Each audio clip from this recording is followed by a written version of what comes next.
இன்று தேவன் உங்களோடு பேசுகிறார். இருண்ட சூழ்நிலையில் ஒளியை தேடிக் கொண்டிருக்கும் உங்களுக்கு இதோ ஒரு நம்பிக்கையான வார்த்தை.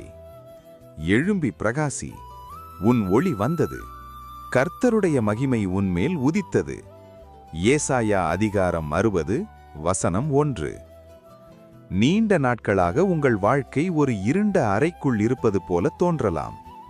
தோல்விகளும் தடைகளும் உங்களை எழும்ப விடாமல் தடுத்து கொண்டிருக்கலாம். ஆனால் இன்று கர்த்தர் உங்களை பார்த்து சொல்கிறார், எழும்பு என்று. மனுஷருடைய தயவுக்காக காத்திருக்காமல் தேவன் உங்கள் மேல் வைத்திருக்கும் கிருபையை நம்பி முன்னேறுங்கள். இதுவரை உங்களை ஒடுக்கிய சூழ்நிலைகள் மாறி நீங்கள் உயரத்தில் வைக்கப்படுவீர்கள். கர்த்தருடைய மகிமை உங்கள் குடும்பத்திலும் உங்கள் வேலையிலும் வெளிப்படப் போகிறது. இனி நீங்கள் மறைந்திருக்க மாட்டீர்கள், உலகத்திற்கு வெளிச்சமாய் பிரகாசிப்பீர்கள். தேவன் உங்களை ஆசீர்வதிப்பாராக. ஆமேன். இந்த இறைவார்த்தை உங்களுக்கு பிடித்திருந்தால் ஒரு ஆமேன் என கமெண்ட் செய்து உங்கள் நண்பர்களுக்கும் பகிர்ந்து ஆசீர்வாதமாக இருங்கள்.